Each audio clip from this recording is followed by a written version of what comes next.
Good morning, ladies and gentlemen, and welcome to the show on this Tuesday, the 15th of March, 2022. Glad to have you guys here. Now, you know what? The war in Ukraine is still raging. Will China join in? Because Russia's asked them for equipment and weapons and everything else, Uh, this is turning into a money pit for the Russians. Honest to God.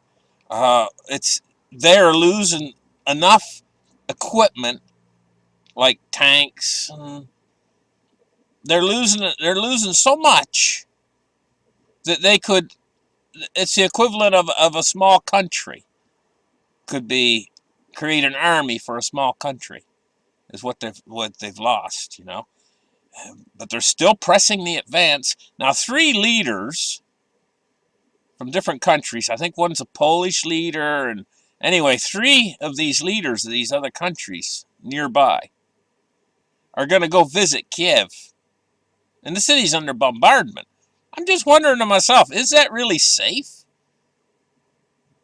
How can they ensure their safety if they're going into a city that's under bombardment? I don't know. Maybe they'll go underground. I don't know. Anyway, and further things that's happening out there with the financial market is I noticed that the U.S. 10-year Treasury is creeping up toward my mark of 2.25 that I told you guys about a number of months ago.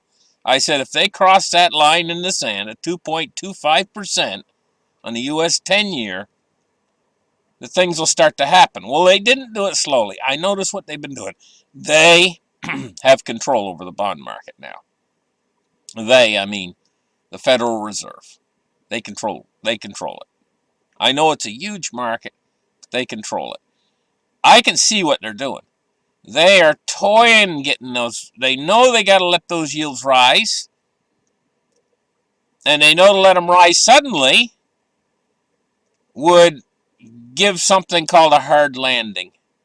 And I notice that they're letting them creep up very slowly. They're trying to trick us into thinking. But you know what? When they cross that line in the sand of 2.25% on the U.S. 10-year, then you think you've seen volatility?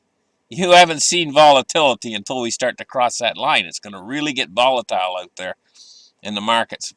It's going to increase the volatility a lot. Let's get in there and take a look at the charts. Let's open up the charts right here and take a look at what's going on with these markets. We're seeing the silver price today down 31 cents on the day so far at 24.74.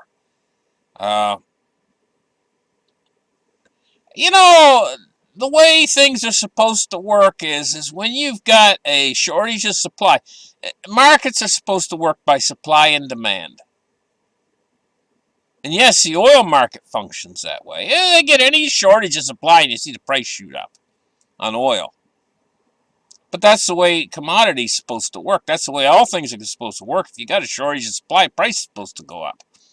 We got a major shortage on silver out there in the retail space.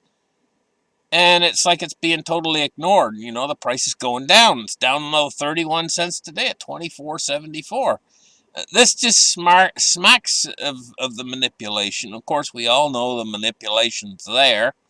It's been there for years, manipulating it to the downside.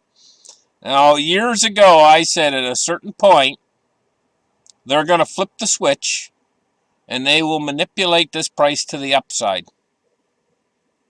Well, we're not there yet. They're still manipulating it down. But at a certain point, like I say, they're going to manipulate this price to the upside.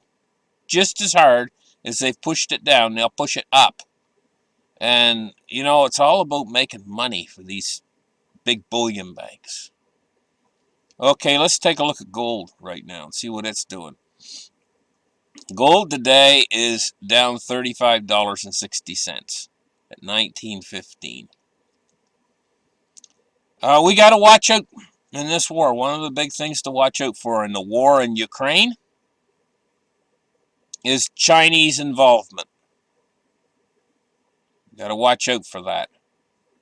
Let's hope it does never happen.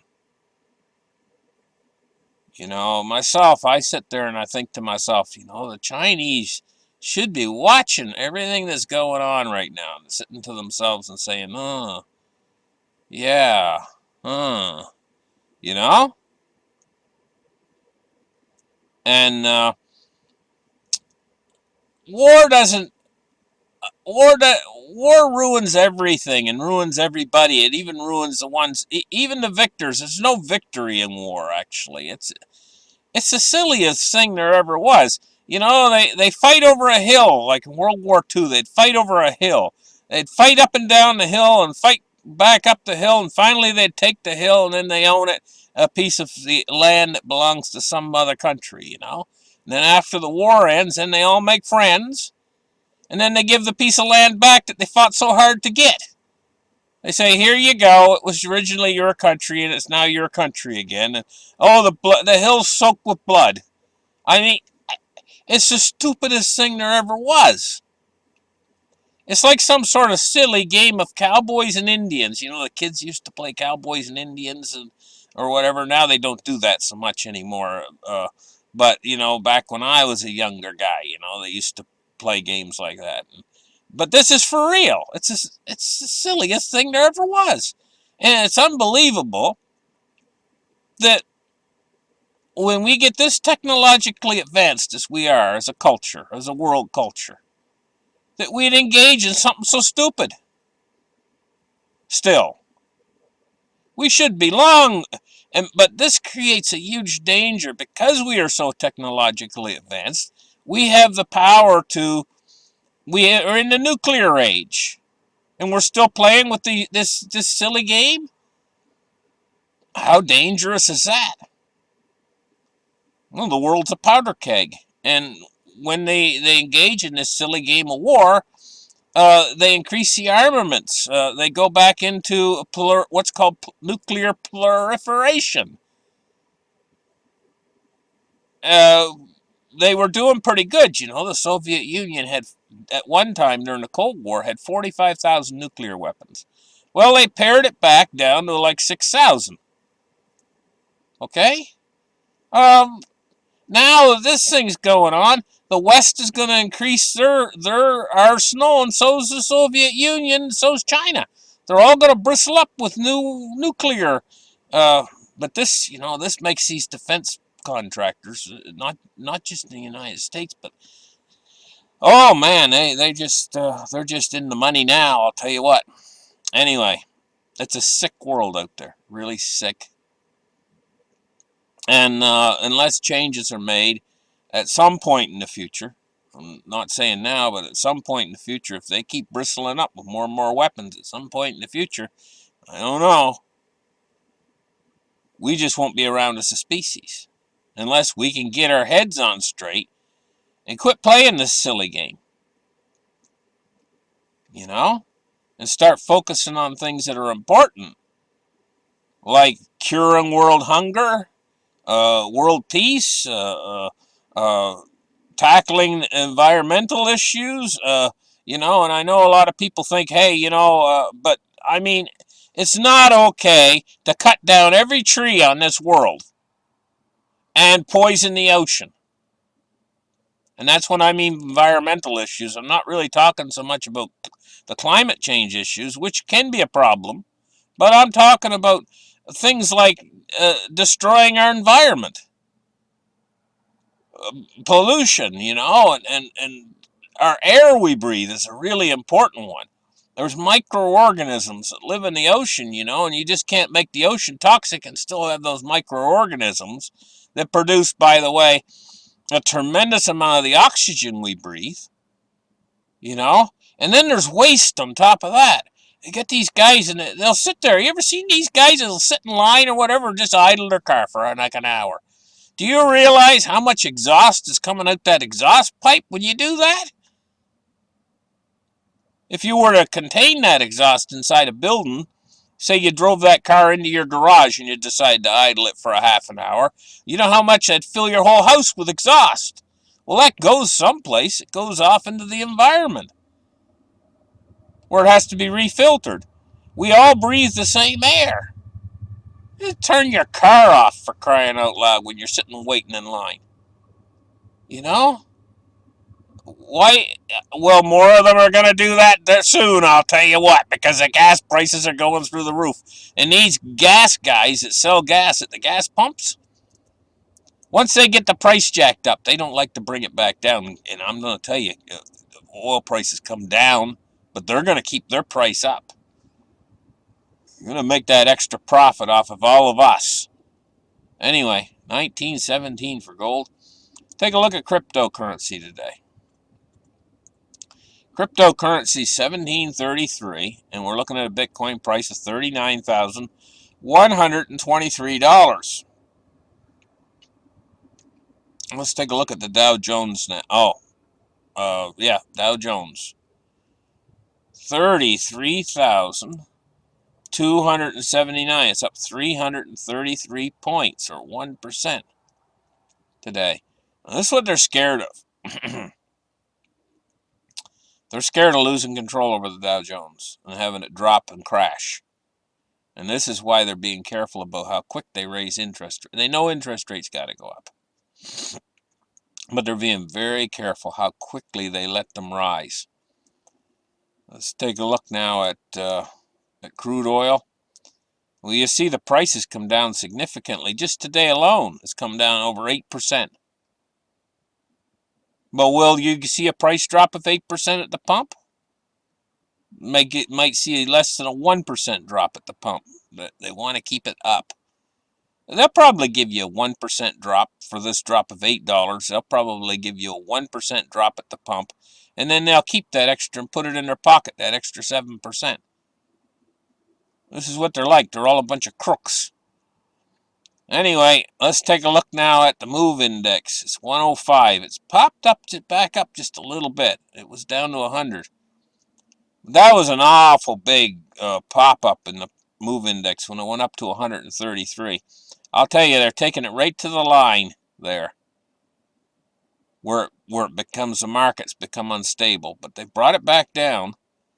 Let's take a look at bonds and rates now, and what we're seeing is a U.S. 10-year. Look at that, 2.137. Remember I told you 2.25? It starts to get instability into the markets. U.S. 30-year is at 2.48. So that's where our yields are today. Let's take a look now at the U.S. dollar index at 98.93 on the U.S. dollar index. 98.93. And when the dollar index is dropping very slowly, but it's very close to being level across the board today, you know. If it goes up a little bit in the next few minutes, it'll be level across the board. And anyway, listen, guys, very turbulent world out there right now. We're going to have food shortages. They are not, I cannot possibly see them planting their crops in Ukraine this spring, getting their crops in time. That alone is going to be a 30% reduction in basically the wheat production for the entire world, just Ukraine alone, right there. Not discounting all of the bad weather we're having in other places, and poor wheat crops that are coming in other places. Wheat's one of the main staples of the world. It's in all the grains, you know. Your cereal you eat in the morning, right down to the to your final meal of the day, and when you eat your bread. And when we see wheat price 30% of the world's wheat gone, that means what is that 30% of the population of the world going to eat? And if we're talking 30% of the population of the world, we're talking like 2 billion people. 2,000 million people that are going to go hungry if they don't get to plant that wheat. And it doesn't look like they're going to get to plant it because of Putin. That's why. Because he's in there playing this old silly game of war that we don't need. It should have been gone. It should have been gone 1,000 years ago. It should have been gone. We should have said, oh, you know, we used to have wars 2,000 or 3,000 years ago. You know, humans used to actually engage in something called war. And the kids would say, well, what is that? And they'd have to explain to them what a silly game it is, where men run around screaming and yelling, shooting at one another. I mean, it's just stupid. And, you know, the kids would be like, really? You know? That's the world we should have. But we got these politicians and things who drag us into this by creating, uh, uh, basically they have to arrange it a certain way. They have to control the narrative on both sides, and with a completely 180-degree different narrative. So one side has one narrative and the other side has the other narrative, and then they have to block both sides from seeing the other person's narrative, because then they question it. And then they get everybody enthused and right in there wanting to fight. And it's difficult in this modern technological age where information can travel to control the narrative. Excuse me. So what they quite literally have to do is, in some cases, in this modern technologically advanced age, is cut off access to the narrative of the other side, so that everybody's blocked and they don't know what's going on, so that they can feed them the correct narrative in order to get them all upset and get them fighting. And so it's a little bit more difficult now. As long as information is free, it would destroy their ability to create the situation needed in order to create a war. If information was really free and everybody could access it. You know? So this is why they have to control information too, in order to keep playing this silly game that they're playing. Otherwise, it just wouldn't work in the modern information age. And so they have to control, and you can see, now I can sit back and I can look back and see over the last few years is a control of information over the internet that was starting to extend out like a poison. The ones who are controlling the access of information. In other words, they've been doing this for a while now, and they must have known that this is what they were up to. Was that they wanted to play this silly game again. You know, but now playing this silly game is so dangerous in the world because it could basically end the human species. And, you know, I mean, do they realize what fire they're playing with? The nuclear fire. The radioactive fire. You know, do they realize what they're doing? And I think they're all just so into their own thing about wanting to obtain power and glory and all this crap, you know, for themselves. It's based on greed. The human species is full of greed. They are full of, they have these, they aspire to greatness and everything else, you know, and they want power. And this is an enemy of the people. These aspirations for power, aspirations for glory, for fame, for richness that these individuals have on an individual level is an enemy of the people of Earth, because it could destroy all of us. When the politicians become corrupt, the ones who are in control and speak for everybody else, then they'll do what they want to do to try to improve their position, to make themselves more glorious. They want to be like emperor of the world, you know, like it's kind of like anyway, starting to ramble. Thank you guys for listening to my show. Like and subscribe, and we'll catch you guys in the next episode. Bye bye.